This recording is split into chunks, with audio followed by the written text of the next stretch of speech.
ਜਿਹੜਾ ਬੇਟਾ ਅਸੀਂ ਆਪਣਾ ਟੌਪਿਕ ਸਟਾਰਟ ਕੀਤਾ ਹੋਇਆ ਹੈ ਮਹਾਤਮਾ ਗਾਂਧੀ ਦਾ, ਉਹਨਾਂ ਦੀ ਲਾਈਫ ਬਾਰੇ ਔਰ ਉਹਦੀ ਪੂਰੀ ਡਿਟੇਲਸ, ਉਹਨਾਂ ਨੇ ਕਿੱਦਾਂ ਕਿੱਦਾਂ ਕੰਮ ਕੀਤੇ, ਅਸੀਂ ਉਹਨੂੰ ਸਮਝਣ ਦੀ ਕੋਸ਼ਿਸ਼ ਕੀਤੀ ਹੈ।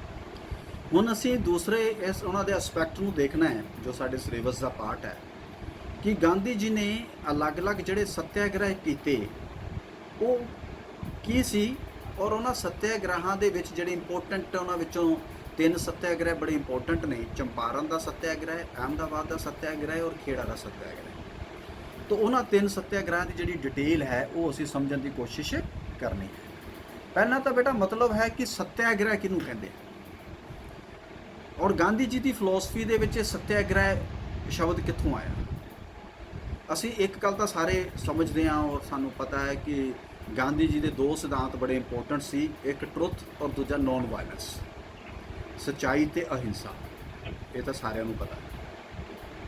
ਇਸ ਕਰਕੇ ਉਹਨਾਂ ਨੇ ਜਿਹੜੇ ਆਪਣੇ ਅੰਦੋਲਨ ਵੀ ਸ਼ੁਰੂ ਕੀਤੇ ਉਹਦੇ ਪਿੱਛੇ ਵੀ ਬੇਸ ਇਹਨਾਂ 2 ਸਿਧਾਂਤਾਂ ਨੂੰ ਬਣਾਇਆ,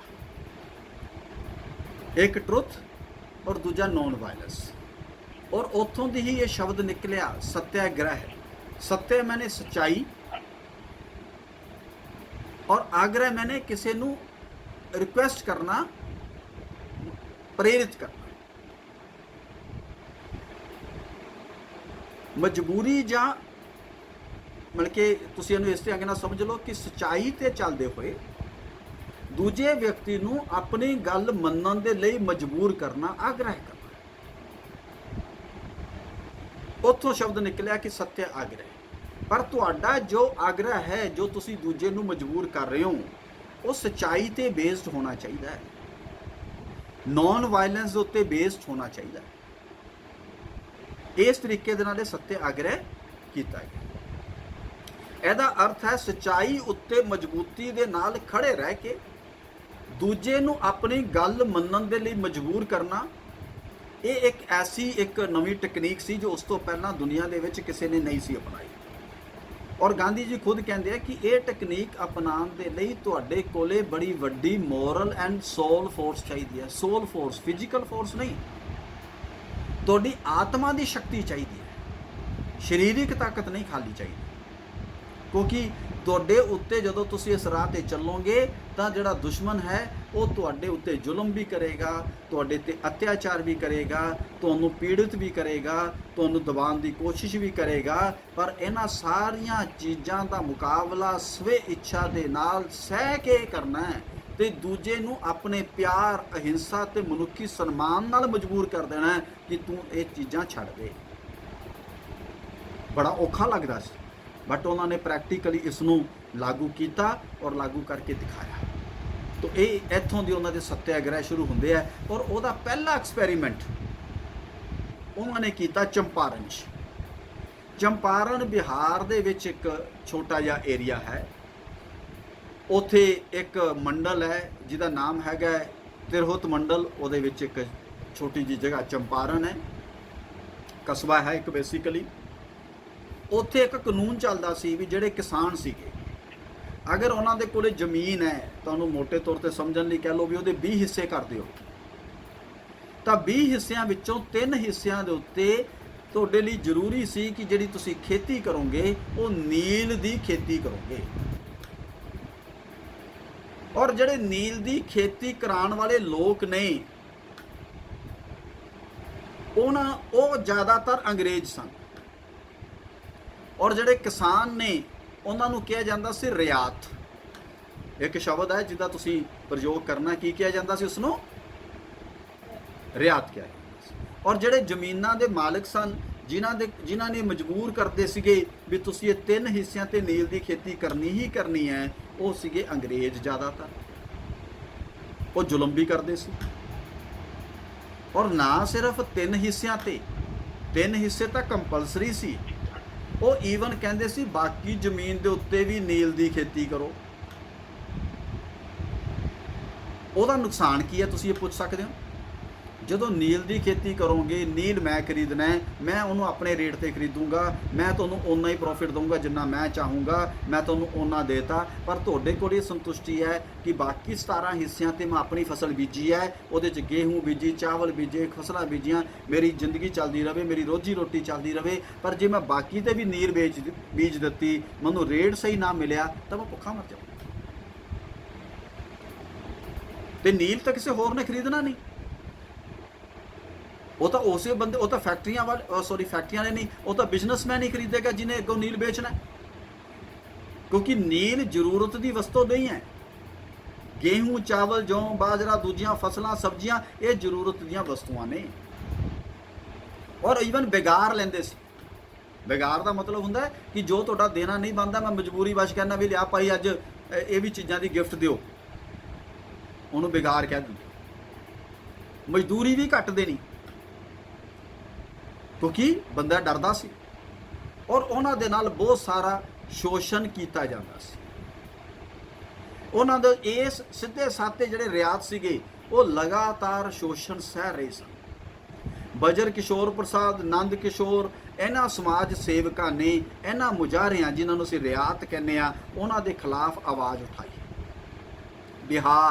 ਬਿਹਾਰੀ, ਮਿਥਲਾ, ਮੇਹਰ, ਹਿਤਵਾਦੀ, ਦੈਨਿਕ ਭਾਰਤ ਮਿੱਤਰ ਅਤੇ ਅੰਮ੍ਰਿਤ ਵਿਚਾਰ ਪੱਤਰਿਕਾ ਵਰਗੇ ਨਿਊਜ਼ਪੇਪਰਸ ਦੇ ਵਿੱਚ ਇਹਨਾਂ ਮਾੜੇ ਜੋ ਸ਼ੋਸ਼ਣ ਉਹਨਾਂ ਦੇ ਪ੍ਰਤੀ ਹੋ ਰਿਹਾ ਸੀ, ਉਹਦੇ ਖਿਲਾਫ ਆਵਾਜ਼ ਬੁਲੰਦ ਹੋਣੀ ਸ਼ੁਰੂ ਹੋਈ।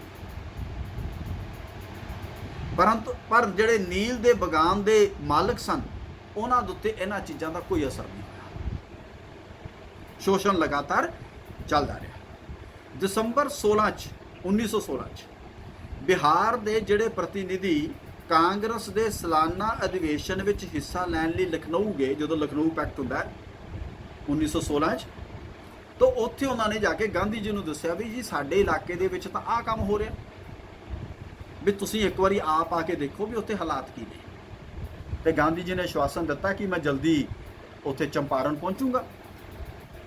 ਔਰ ਅਪ੍ਰੈਲ 1916 ਚ ਉਹਨਾਂ ਦੀਆਂ ਸ਼ਿਕਾਇਤਾਂ ਸੁਣਨ ਦੇ ਲਈ ਗਾਂਧੀ ਜੀ ਚੰਪਾਰਨ ਪਹੁੰਚ ਗਏ। ਤੇ ਉਹਨਾਂ ਨੇ ਕਿਹਾ ਵੀ ਮੈਂ ਪਹਿਲਾਂ ਜਿਹੜੇ ਕਿਸਾਨ ਨੇ, ਜਿਹੜੇ ਰਿਆਤ ਨੇ, ਜਿਨ੍ਹਾਂ ਦਾ ਸ਼ੋਸ਼ਣ ਹੋ ਰਿਹਾ ਹੈ, ਮੈਂ ਤੁਹਾਡੇ ਨਾਲ ਬਾਅਦ 'ਚ ਮਿਲੂੰਗਾ। ਪਹਿਲਾਂ ਮੈਂ ਜਿਹੜੇ ਮਾਲਕ ਨੇ ਬਗਾਨਾਂ ਦੇ, ਉਹਨੂੰ ਚਿੱਠੀ ਲਿਖੀ। ਉਹਨਾਂ ਦਾ ਜਿਹੜਾ ਮੁਖੀਆ ਸੀਗਾ, ਉਹਦਾ ਨਾਮ ਬੇਟਾ ਨੋਟ ਕਰ ਲਓ, ਸੰਗਠਨ ਦਾ ਜਿਹੜਾ ਸਕੱਤਰ ਸੀਗਾ JM ਵਿਲਸਨ, ਉਹਨੂੰ ਚਿੱਠੀ ਲਿਖੀ ਕਿ ਮੈਂ ਤੈਨੂੰ ਮਿਲਣਾ ਚਾਹੁੰਦਾ। ਤੇ ਵਿਲਸਨ ਨੇ ਜਵਾਬ ਦਿੱਤਾ ਵੀ ਤੁਸੀਂ ਬਾਹਰਲੇ ਬੰਦੇ ਹੋ, ਇਹ ਸਾਡਾ ਅੰਦਰੂਨੀ ਮਾਮਲਾ ਹੈ ਤੇ ਤੁਸੀਂ ਇਹਦੇ ਵਿੱਚ ਦਖਲ ਨਾ ਦਿਓ। ਫਿਰ ਉਹਨਾਂ ਨੇ ਜਿਹੜਾ ਤਿਰਹੁਤ ਮੰਡਲ ਸੀਗਾ, ਜਾਨੀ ਵੱਡਾ ਡਿਸਟ੍ਰਿਕਟ ਦਾ ਕਹਿ ਲਓ ਕਲੈਕਟਰ ਸੀਗਾ, ਉਹਦਾ ਕਮਿਸ਼ਨਰ F ਮੋਰਿਸ ਹੈਂਡ ਨੂੰ ਮਿਲਣ ਦੀ ਕੋਸ਼ਿਸ਼ ਕੀਤੀ, ਤਾਂ ਕਿ ਉਹ ਇਹ ਨਾ ਸਮਝੇ ਕਿ ਮੈਂ ਕੋਈ ਇੱਥੇ ਆ ਕੇ ਵਿਦਰੋਹ ਕਰਨ ਆਇਆ, ਕੋਈ ਮਾਹੌਲ ਖਰਾਬ ਕਰਨ ਆਇਆ, ਕੋਈ ਲੋਕਾਂ ਨੂੰ ਭੜਕਾਉਣ ਆਇਆ। ਕਿਉਂਕਿ ਖੁਦ ਵਕੀਲ ਸੀਗੇ, ਉਹਨਾਂ ਨੇ ਪਤਾ ਸੀ ਵੀ ਇਹ ਸਰਕਾਰ ਕਿਹੜੀਆਂ ਕੋਸ਼ਿਸ਼ਾਂ ਕਰ ਸਕਦੀ ਹੈ। ਇਸ ਕਰਕੇ ਉਹਨਾਂ ਨੇ ਕਿਹਾ ਕਿ ਮੈਂ ਇਸ ਚੀਜ਼ ਨੂੰ ਪਹਿਲਾਂ ਹੀ ਪਲੱਗ ਕਰ ਦੇ।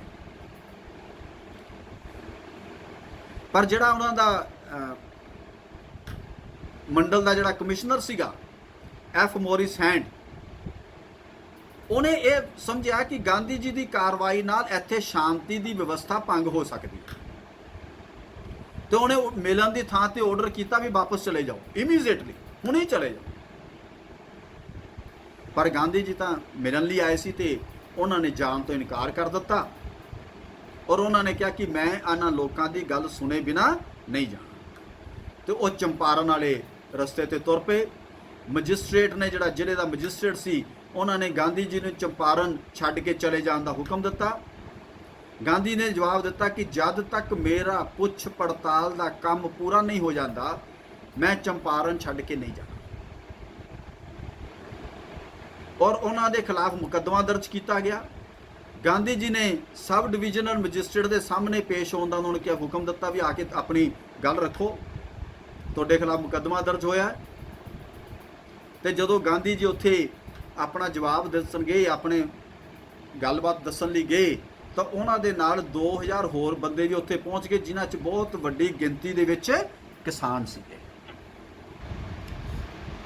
ਸਰਕਾਰੀ ਵਕੀਲ ਨੇ ਮੈਜਿਸਟ੍ਰੇਟ ਨੂੰ ਕਿਹਾ ਵੀ ਹੁਣ ਤੁਸੀਂ ਸੁਣਵਾਈ ਰੋਕ ਦਿਓ, ਪਰ ਗਾਂਧੀ ਜੀ ਨੇ ਸਬ ਡਿਵੀਜ਼ਨਲ ਮੈਜਿਸਟ੍ਰੇਟ ਨੂੰ ਬੇਨਤੀ ਕੀਤੀ ਕਿ ਉਹ ਜਿਹੜਾ ਉਹਨਾਂ ਨੇ ਹੁਕਮ ਜਾਰੀ ਕੀਤਾ ਹੈ ਕਿ ਮੈਂ ਚੰਪਾਰਨ ਛੱਡ ਦੇਵਾਂ, ਔਰ ਮੈਂ ਚੰਪਾਰਨ ਨਹੀਂ ਛੱਡਿਆ, ਔਰ ਉਸ ਹੁਕਮ ਦੇ ਤੋੜਨ ਦਾ ਜੋ ਦੋਸ਼ ਮੇਰੇ ਤੇ ਲਾਇਆ ਗਿਆ ਹੈ ਉਹਦੇ ਉੱਤੇ ਕਾਰਵਾਈ ਸੁਣਵਾਈ ਜਾਰੀ ਰੱਖੀ ਜਾਏ ਤੇ ਇਹ ਕਾਰਵਾਈ ਨਾ ਰੋਕੀ ਜਾਏ।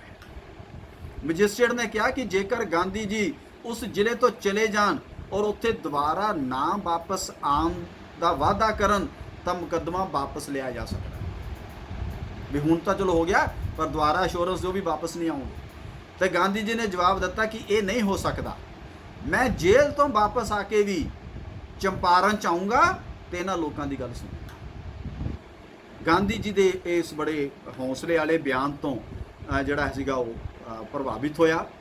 ਉਹਨੇ ਪੂਰੀ ਖਾਲੀ ਮੈਜਿਸਟ੍ਰੇਟ ਦਾ ਨਹੀਂ, ਕਿਸਾਨਾਂ ਦਾ ਨਹੀਂ, ਪੂਰੇ ਦੇਸ਼ ਦਾ ਧਿਆਨ ਜਿਹੜਾ ਸੀਗਾ ਉਹ ਇਸ ਕੰਨੀ ਪਹੁੰਚ ਗਿਆ ਵੀ ਗਾਂਧੀ ਜੀ ਇਸ ਤਰੀਕੇ ਦੇ ਨਾਲ ਆਪਣਾ ਜਵਾਬ ਦਿੱਤਾ ਹੈ, ਔਰ ਉਹਨਾਂ ਨੇ ਇੱਕ ਤਰੀਕੇ ਦੇ ਨਾਲ ਸਰਕਾਰ ਦੇ ਹੁਕਮ ਦੀ ਪਾਲਣਾ ਕਰਨ ਤੋਂ ਇਨਕਾਰ ਕਰ ਦਿੱਤਾ ਹੈ, ਕਿਉਂਕਿ ਸਰਕਾਰ ਦਾ ਹੁਕਮ ਸੀ ਤੁਸੀਂ ਛੱਡ ਕੇ ਚਲੇ ਜਾਓ। ਇਹ ਬੇਸਿਕਲੀ ਪਹਿਲੀ ਸਿਵਲ ਡਿਸਓਬੀਡੀਐਂਸ ਮੂਵਮੈਂਟ ਦੀ ਸ਼ੁਰੂਆਤ ਸੀ। ਸਿਵਲ ਡਿਸਓਬੀਡੀਐਂਸ ਦਾ ਮਤਲਬ ਕੀ ਹੁੰਦਾ ਹੈ? ਸਿਵਲ ਤੌਰ ਦੇ ਉੱਤੇ ਡਿਸਓਬੇ ਕਰਨਾ, ਆਗਿਆ ਦਾ ਪਾਲਨ ਨਾ ਕਰਨਾ, ਮਿਲਟਰੀਲੀ ਨਹੀਂ, ਸਿਵਲ ਨਾਗਰਿਕ ਤੌਰ ਤੇ।